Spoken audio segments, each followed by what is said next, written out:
സുഹൃത്തുക്കളെ, അപ്പോൾ നമ്മുടെ ഒപ്പം ഉള്ളത് സാദു റഫീഖിൻ്റെയും എൻ്റെയും കൂടെ ഉള്ളത്, നിങ്ങൾക്കൊരു പരിചയപ്പെടുത്തലിൻ്റെ ആവശ്യകത വളരെ കുറവായിരിക്കും. ഈ വീഡിയോകൾ സ്കിപ്പ് ചെയ്യാതെ പൂർണ്ണമായും കാണുകയാണെങ്കിൽ.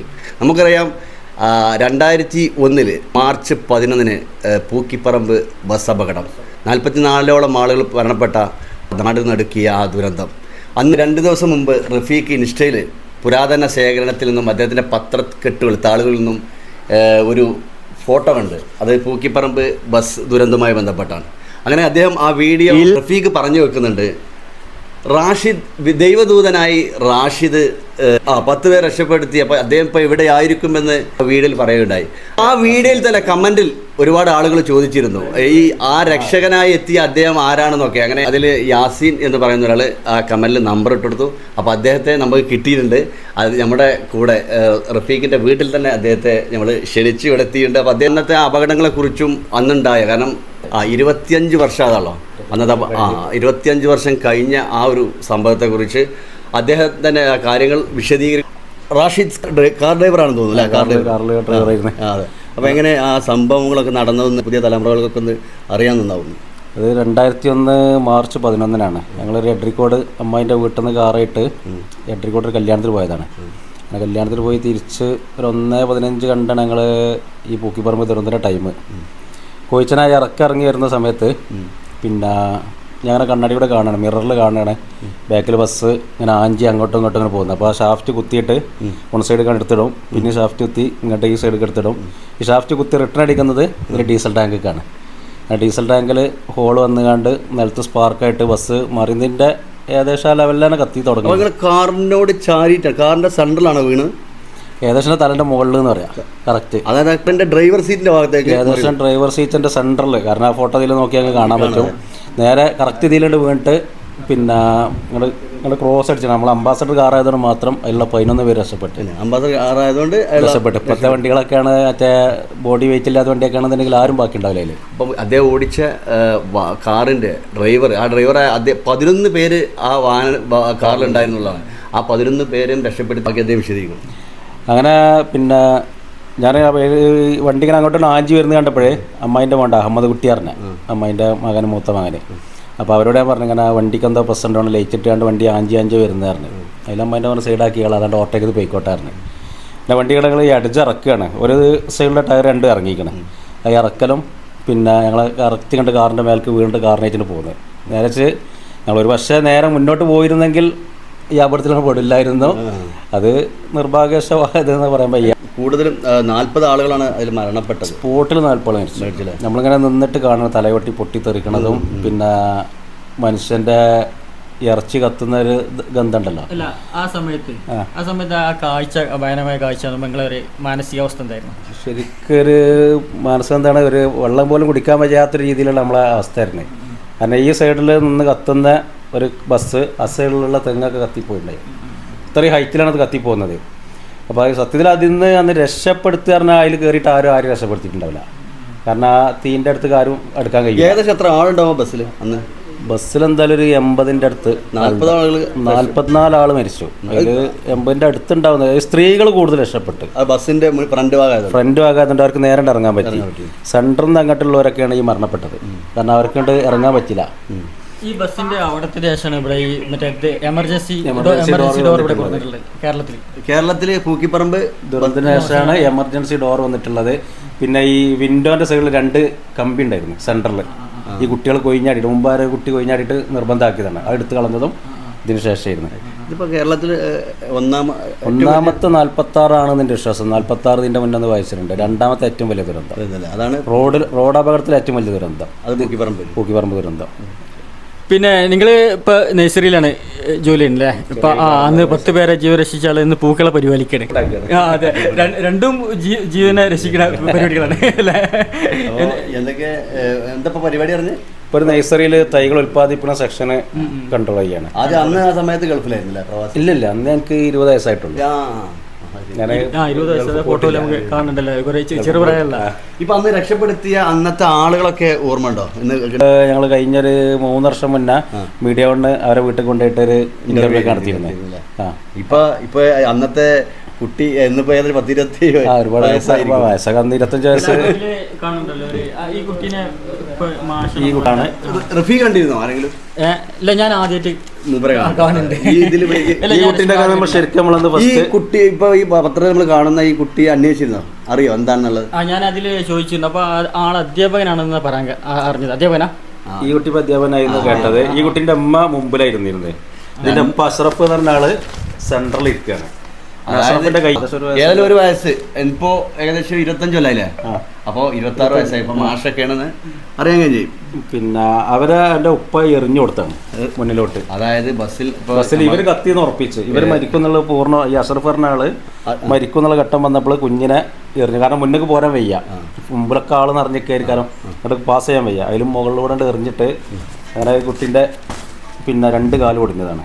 MKH ഞാൻ പോയി കണ്ടിരുന്നത് ഈ കുട്ടീനെ. ഇവരുടെ ഉമ്മയും MKH തന്നെ ആയിരുന്നു. മൂപ്പര് രക്ഷപ്പെട്ടില്ല.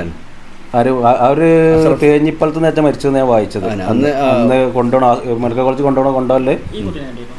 ഇല്ല അവരൊക്കെ MKH ഞാൻ കണ്ടിട്ടുണ്ട്. MKH പോയിട്ട് ഇവരൊക്കെ MKHിലുള്ള ഒരു മിക്ക ആളുകൾ MKHിലുണ്ടായിരുന്നു. ഇവരൊക്കെ അന്ന് ഞാനും എൻ്റെ മൂത്താപ്പ ഞങ്ങളും പോയിട്ട് MKH ഒരു എല്ലാ പേഴ്സണോട് പോയി സന്ദർശിച്ചിട്ടുണ്ട്. അവിടെ ഉള്ള എല്ലാവരും. ഒരു സൈദൽബി പറഞ്ഞ ഒരാളുണ്ടായിരുന്നു ഓർമ്മ. അന്നിപ്പോൾ തിരിച്ചറിയൽ ഇതാണ്: കാലിലെ പാദസരം, കയ്യിലെ വാച്ച്. അതില് പിന്നെ 2 പേരെപ്പോഴും തിരിച്ചറിയേണ്ട എല്ലാ മതസ്ഥരും കൂടി കൂടിയിട്ട് മറിയത് 2 പേരുണ്ട്. 2 ആൾക്കാരുണ്ട്. കാരണം മുസ്ലിംസ്, ഹിന്ദുസ് 2 പേരെ തിരിച്ചറിയും. പക്ഷെ ആ തിരിച്ചറിയാത്ത ആളുകളെ അന്ന് മിസ്സായ 2 ആൾക്കാരുണ്ട് അതേ ദിവസം ബസ്. അതല്ല, ഇപ്പോൾ ജസ്റ്റ് ഇപ്പോൾ നമ്മളൊരാളെ ഐഡൻറ്റിറ്റി ചെയ്യുമ്പോൾ എന്തെങ്കിലും ഒരു അടയാളം കയറാം. ചിലപ്പോൾ ഒരു വാച്ച് കയറാം. ഈ വാച്ച് ചിലപ്പോൾ ഈ പറഞ്ഞ മറ്റാൾക്കും ഉണ്ടാവും. അതിൽ കൊണ്ടുപോവുകയാണ്. മെഡിക്കൽ കോളേജിൽ പോയിട്ട് ബോഡി നോക്കിയിട്ട് ജസ്റ്റ് ഒരു ഐഡൻറ്റിഫൈ ചെയ്ത് കൊണ്ടുപോകണം. ഈ കൊണ്ടുപോയത് കറക്റ്റല്ല ഒരു ഇതൊന്നും. കാരണം ഒരു അടയാളവും ഇല്ലല്ലോ. കാരണം മൊത്തമാണ് കത്തിക്കണം.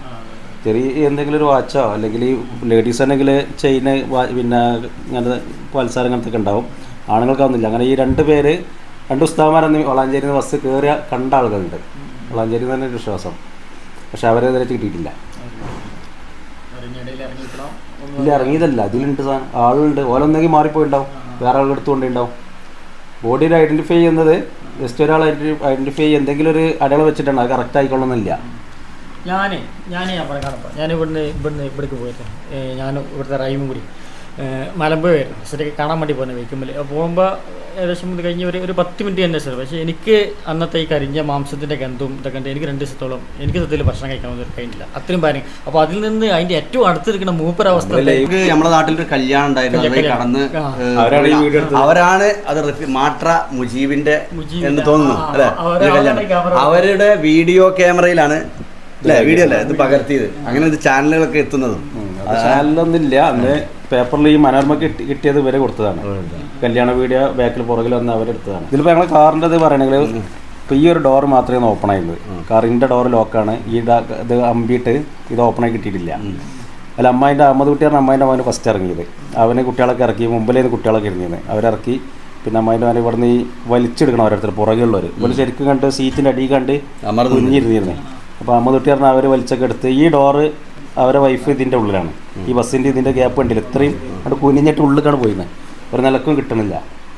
അങ്ങനെ ഞാൻ കുറേ നേരം വലിച്ച് കിട്ടിയില്ല. ലാസ്റ്റിന് നമ്മൾ ഈ കാറിനെ പൊതുവിൽ ആരും ശ്രദ്ധിക്കണില്ല. കാരണം ബസ്സിൻ്റെ അടി കാറ് പിന്നെ ആനൻ്റെ അടി ഇത് കുടുങ്ങിയ മാതിരിയാണ്. കാരണം ആരും ശ്രദ്ധിക്കണില്ല. എല്ലാവരും ബസ്സുമ്പൊക്കെ കുടത്തിൽ വെള്ളം ഒഴിക്കുകയാണ്. പക്ഷെ അതൊന്നും അവിടെ എത്തുന്നില്ല. അടുത്ത് പോയിട്ട് ഒഴിക്കാനും കഴിയില്ല. കാരണം അത്രയും ഹൈറ്റിൽ പൊങ്ങി കത്തില്ലേ, ഒന്നും ആവില്ല. ഫയറൊക്കെ ലാസ്റ്റിൽ എത്തുന്നത്. അങ്ങനെ പിന്നെ അവിടെ പോകുന്ന ആളുകളെ ഞങ്ങൾ പറഞ്ഞ ആളുകളെ ഇതിൽ ശ്രദ്ധിച്ച് 4 ആളുകൾ വന്ന് ഞങ്ങളുടെ അവിടെ ഇത് വലിച്ച് പൊളിച്ചതിന് ശേഷമാണ് ഈ ആളുകൾ പൂർണ്ണമായി രക്ഷപ്പെട്ടത്. അങ്ങനെ ഞങ്ങളുടെ കൂടി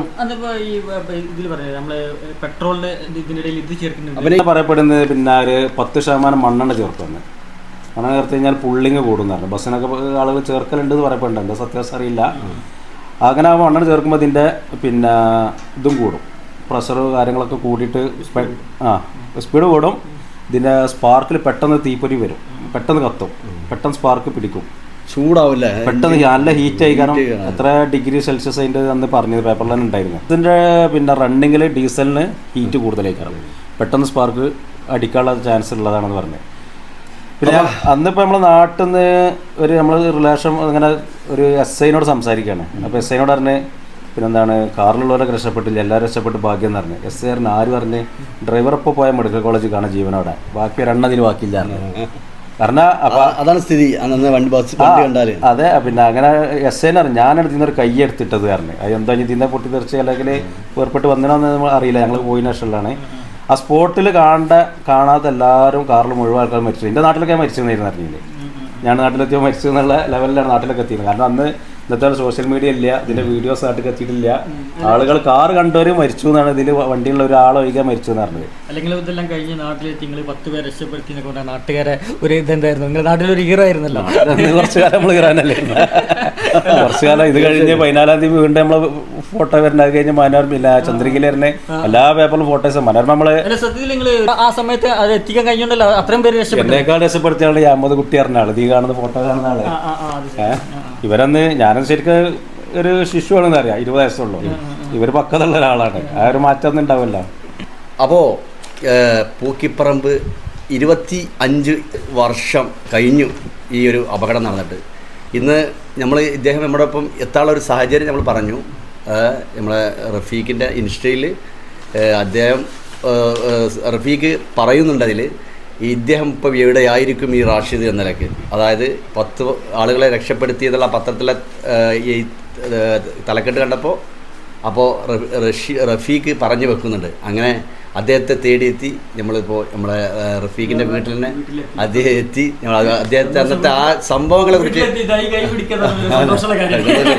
അപ്പോൾ അതെ തീർച്ചയായിട്ടും ഇവിടെ എത്തി. അപ്പോൾ ആ കാര്യങ്ങളൊക്കെ അദ്ദേഹം അന്നത്തെ നടന്ന സംഭവങ്ങളൊക്കെ വളരെ വിശകലമായിട്ട് നമ്മോട് പറഞ്ഞു കഴിഞ്ഞു. അപ്പോൾ അന്നത്തെ ഒരു ഓർമ്മ പുതുക്കൽ, കാരണം കേരളത്തിൽ തന്നെ ഏറ്റവും വലിയ 2ാമത്തെ ബസ് അപകടം നടന്നതാണ് പൂക്കിപ്പറമ്പ്. നമുക്കറിയാം വർഷങ്ങളാവുമ്പോൾ ദുരന്ത സ്മരണകൾ പുതുക്കാറുണ്ട്. ഏതായാലും നമ്മോടൊപ്പം വന്നതും നമ്മുടെ കാര്യങ്ങൾ വിശദീകരിച്ചതിനും വളരെ അധികം നന്ദി അറിയിക്കുകയാണ്.